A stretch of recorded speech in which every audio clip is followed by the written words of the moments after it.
নমস্কার বন্ধুরা, গপ্প সভায় সকলকে স্বাগত। গপ্প সভায় আজকের গল্প বিভূতিভূষণ বন্দ্যোপাধ্যায়ের লেখা জন্মদিন।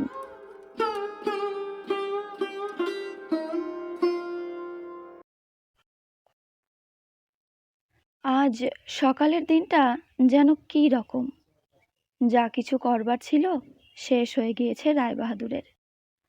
প্রথম যৌবনে যখন রাতুলপুর লালমোহন একাডেমির তিনি হেডমাস্টার, মাসিক বেতন 30 টাকা মাত্র। তখন সেই রাতুলপুরের স্কুলে পায়া ভাঙা চেয়ারে বসে সম্মুখস্থ নিবিড় বাঁশবনের দিকে এক দৃষ্টে চেয়ে কত কি দেখতে পেতেন, সিনেমার ছবির মতন। দেখতেন এ দুঃখ থাকবে না, জীবন আসছে সামনে, যে জীবনে কলকাতায় তার ভিলা হবে বালিগঞ্জে, মোটর থাকবে, কলিং বেল টিপলে উর্দি পরা খানসামা ঘরে ঢুকবে। তখন ছিল স্বপ্ন, স্বপ্ন ছিল অপূর্ব রঙে রঙিন। আজ তার বয়স 61। আজ 61তে পা দিলেন। লেক প্লেসের বাড়ির নতুন বাড়ির তেতলায় যে ছোট ঘরটি তার শোবার ঘর, সে ঘরে আজ ভোরে জেগে উঠে দেওয়ালের ক্যালেন্ডারের দিকে চোখ পড়তেই রায়বাহাদুর দেখলেন আজ 27শে আষাঢ় 1352 সাল। 61 বছরে পা দিলেন আজ। সকালটা কিন্তু মেঘাচ্ছন্ন নয়, দিব্যি রোদ উঠেছে।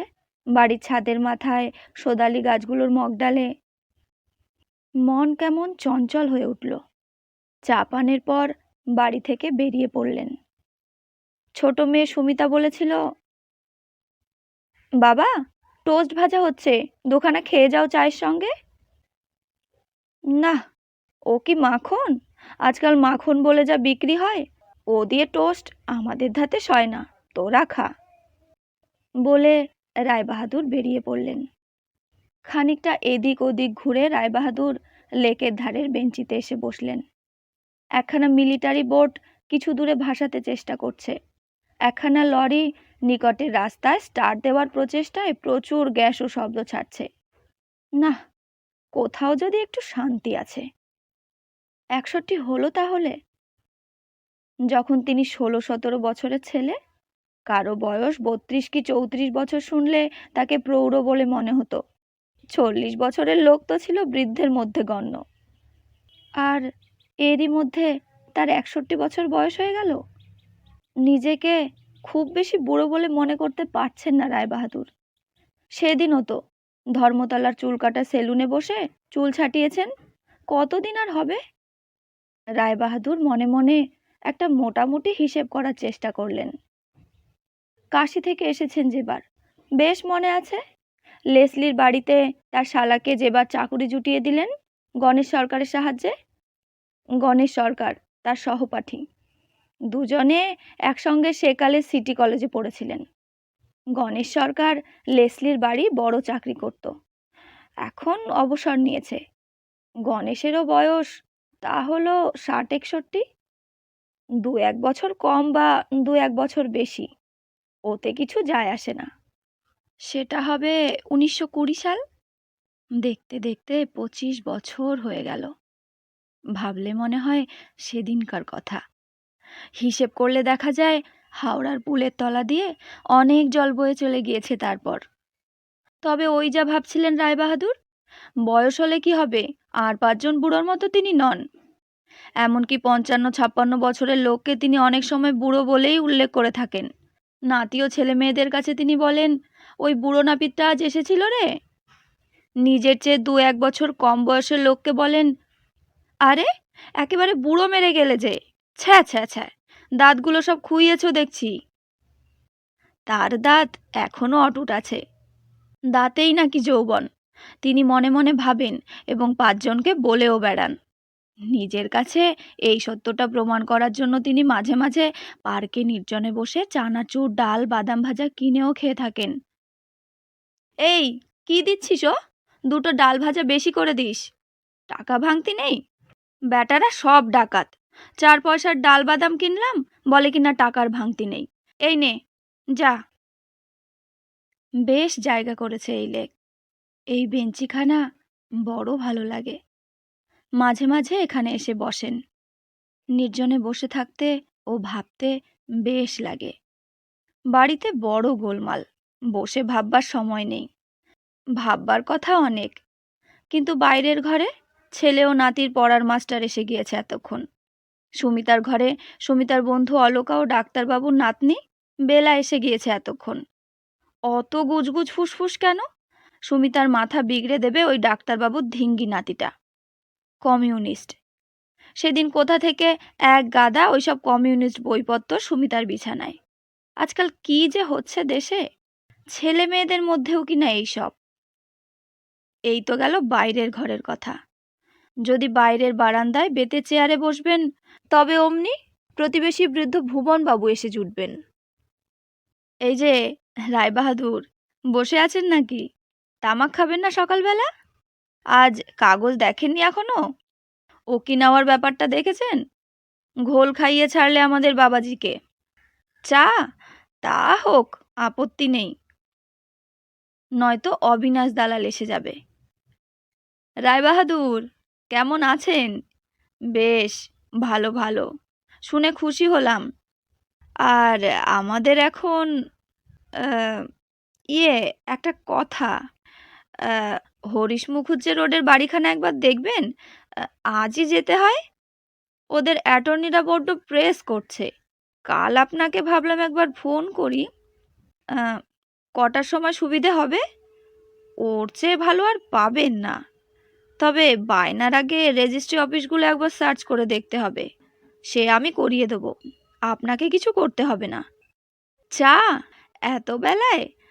আচ্ছা, তা চিনি কম দিয়ে, হ্যাঁ।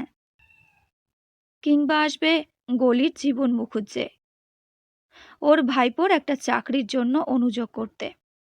তিনি যত বলেন আজকাল তার হাতে কিছুই করবার নেই, চাকরি কোথা থেকে করে দেবেন, ততই তাকে চেপে ধরে। বাড়ির ভেতরে যে থাকবেন, সেখানেও বিপদ কম নয়। গৃহিণীর নানা রকম তাগাদা। ভাগ্নি জামাইয়ের বাড়ি তত্ত্ব না পাঠালে নয়, ওপরের ঘরের পাখাখানা মেরামত করে দাও, নানা ফৈজত। তার চেয়ে এই বেশ আছেন। পাশের বেঞ্চিতে একজন বৃদ্ধ লোক নাক টিপে জপ কিংবা প্রাণায়াম করছে। ওদিকের বেঞ্চিতে একটা যুবক বসে লেকের জলের দিকে চেয়ে রয়েছে। এত সকালে আর কোথাও কোনো লোক নেই। হ্যাঁ, যা ভাবছিলেন, জীবনটা যেন কি রকম হয়ে গেল। রাতুলপুরে সেই দিনগুলি এই সকালবেলার রোদের মতো স্বপ্ন মাখা ছিল। এখন সে স্বপ্নের আবেশও স্মৃতি থেকে টেনে আনতে পারেন না। সেই রাতুলপুর স্কুলের চটা ওটা দেওয়ালটা, নবীন নাপিত চাকর ঘণ্টা বাজাতো। তার জন্যে টিফিনের সময় বাজার থেকে নিমকি রসগোল্লা এনে দিত। নবীনের ছেলেটি মারা গেল টাইফয়েডে। ফ্রি পড়তো স্কুলের নিচের ক্লাসে। তার জন্যে একদিন স্কুল বন্ধ হলো। হেডমাস্টার ছিলেন গুরুচরণ সান্যাল, অনেক দিনের প্রবীণ শিক্ষক। তাকে বলতেন, আপনি হচ্ছেন ইয়াংম্যান কেশববাবু, এসব স্কুলে আপনার পোষাবে না। এসব কাজ কাদের জানেন? যাদের ভবিষ্যৎ বলে কিচ্ছু নেই। যেমন ধরুন আমাদের। এ বয়সে আর কোথায় যাব বলুন? বেরিয়েছিলেন রাতুলপুর স্কুল থেকে তার পরের বছরই, ভবিষ্যতের সন্ধানে। ভবিষ্যৎ তাকে একেবারে প্রতারণা করেনি, অনেকের চেয়ে তার সঙ্গে ভালো ব্যবহার করেছে। কিন্তু আজ মনে হচ্ছে সব দিয়েও ভবিষ্যৎ তাকে যেন কিছুই দেয়নি। তার স্বপ্নকে কেড়ে নিয়েছে, আশাকে কেড়ে নিয়েছে, ফুরিয়ে গিয়েছেন তিনি, নিঃশেষে ফুরিয়ে গিয়েছেন।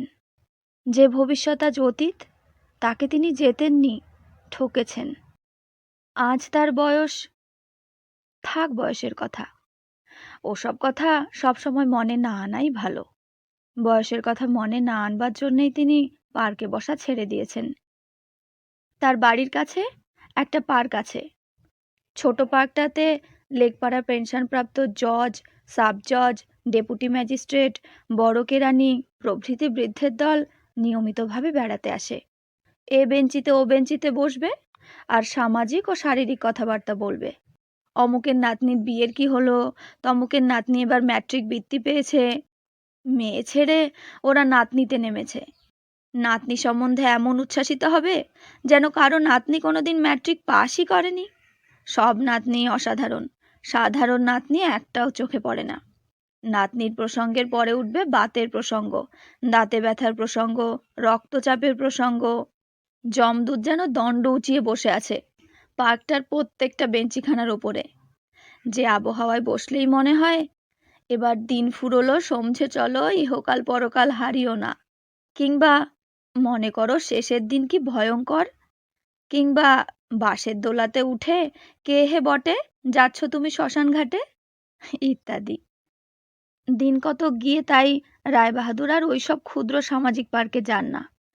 সেখানে বাদ ব্যাধিগ্রস্ত পেনশনভোগী বৃদ্ধদের যাতায়াত। তার চেয়ে আসেন তিনি এই লেকের ধারে, শ্যাম বনকুঞ্জ পাওরে, হরিতবর্ণ দীপ্তি জলের একদিকে, কত সুগঠিত দেহ তরুণ, কত প্রণয় চপলা তরুণী কলেজে ছাত্রী আসে যায়।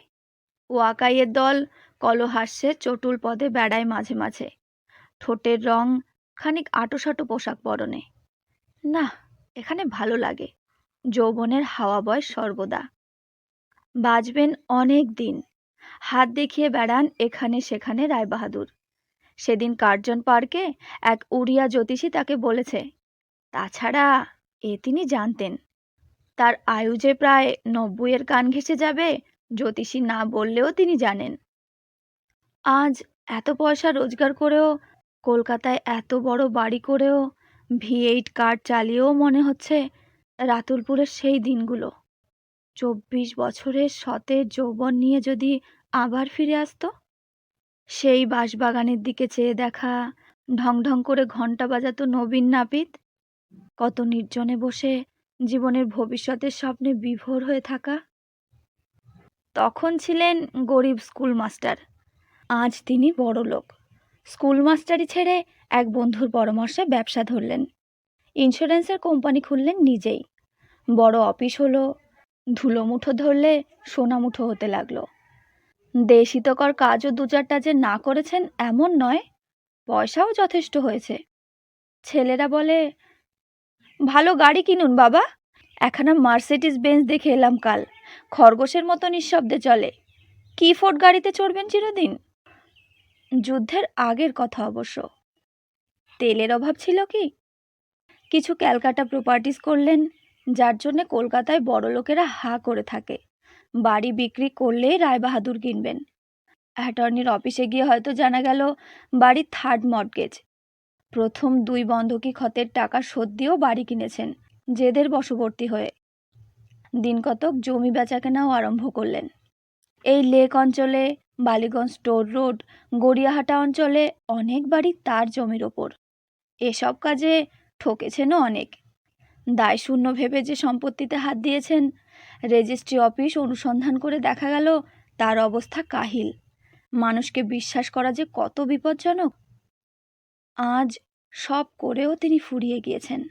বড় ছেলে আপিস বেরোয়, ভালো কাজ বোঝে, তার অভাব কেউ অনুভব করে না অফিসে, ঘরেও না। মেয়ে ছেলেরা এখন মালিক হয়েছে, তারা নিজেরাই ব্যবস্থা করে, তাকে জিজ্ঞেসও করে না অনেক সময়।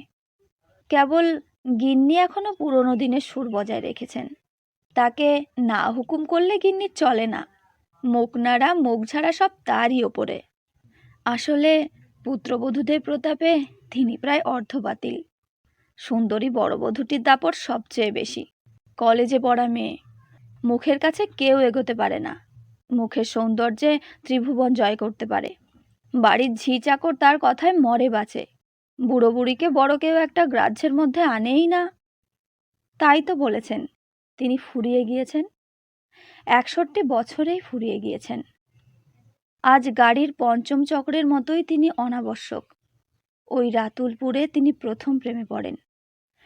পুরুতগিরি করতেন বিশ্বেশ্বর চক্রবর্তী, তার মেয়ের নাম নিরুপমা।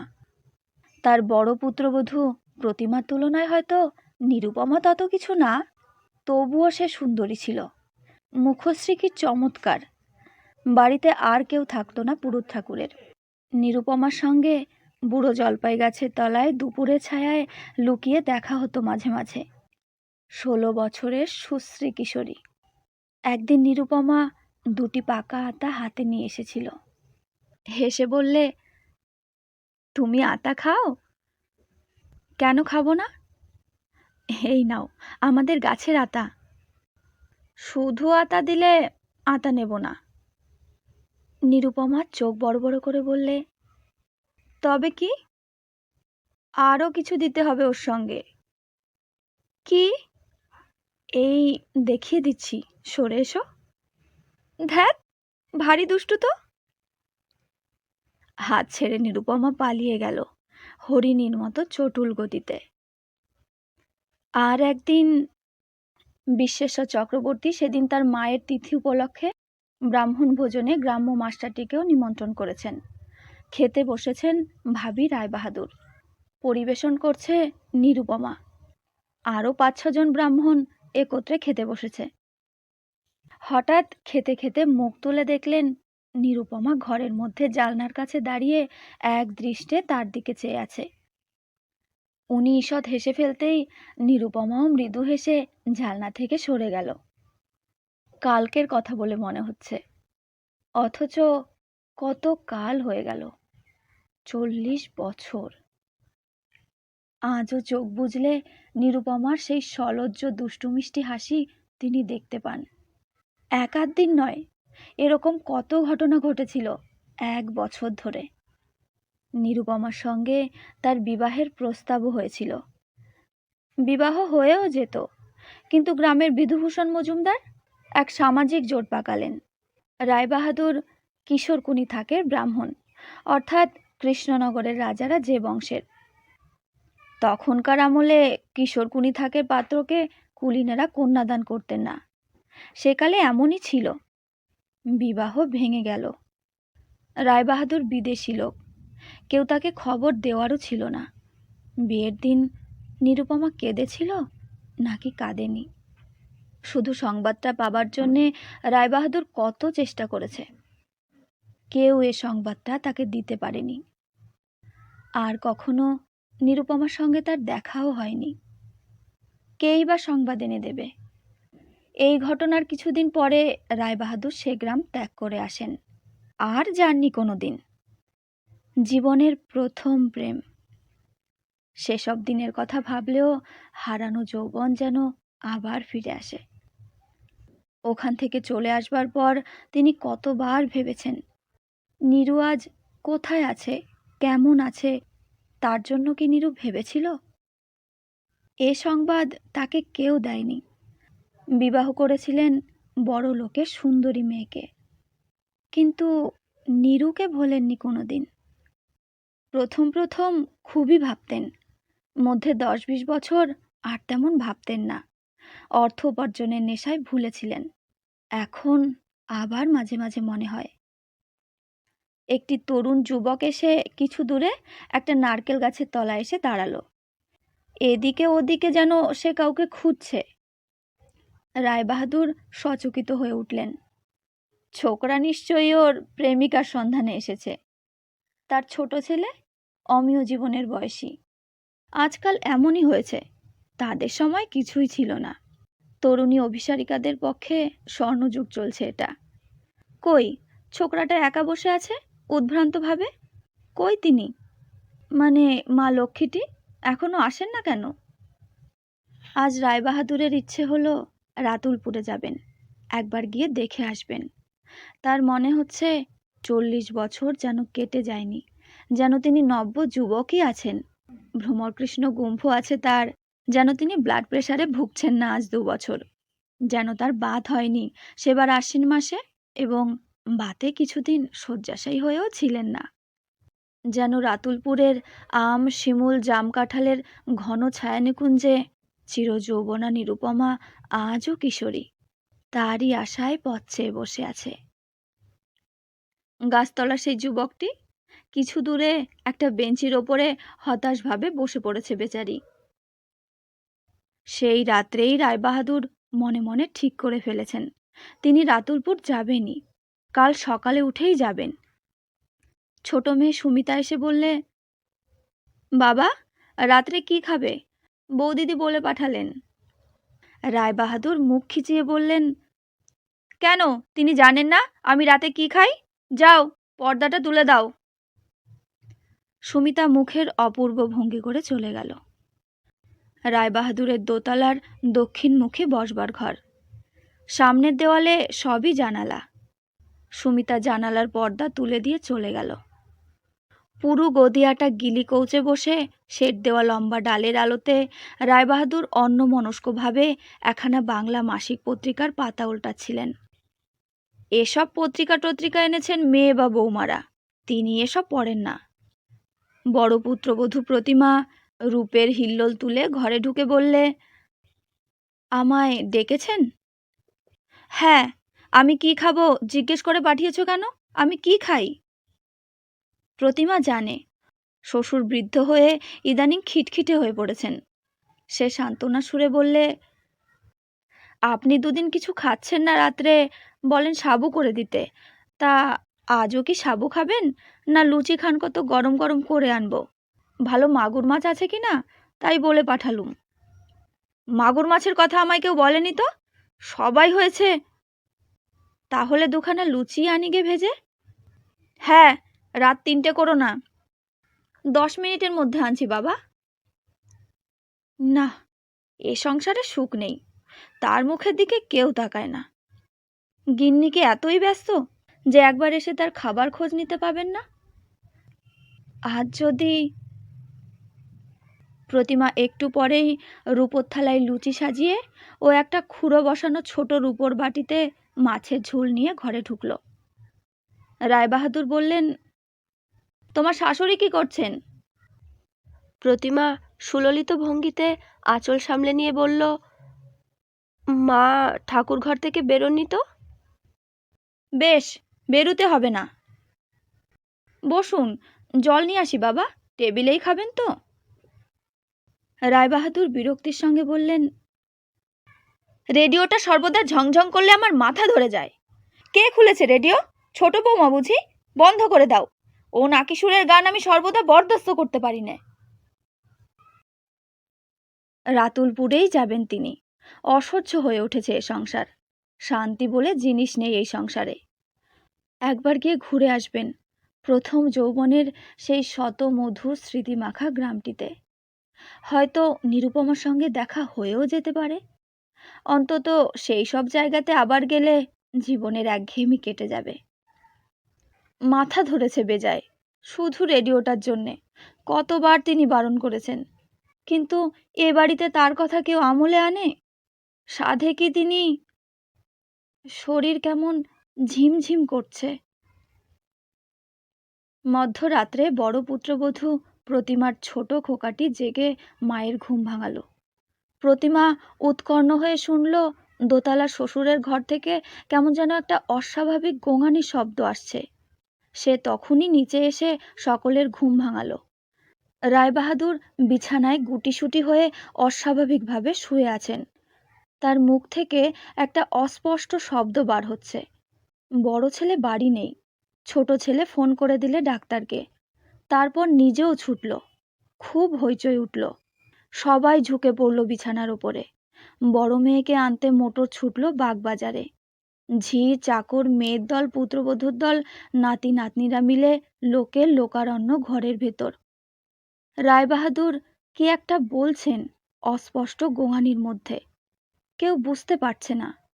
প্রতিমা কান পেতে ভালো করে শুনে বলল, নীরুকে? নীরু কার নাম? নীরু নীরু করে যেন কি বলছেন। ডাক্তার এসে বললে স্ট্রোক হয়েছে। সেবা শুশ্রূষা চলল। বড় ছেলেকে টেলিগ্রাম করা হলো রংপুরে। সেখানে সে যুদ্ধের বড় কন্ট্রাক্টরের কাজে গিয়েছে। ট্রাঙ্ক কল করা গেল মেজ ছেলেকে ঝরিয়ার কয়লার খনিতে। সেদিন বেলা 12টার আগেই রায়বাহাদুর শেষ নিঃশ্বাস ত্যাগ করলেন।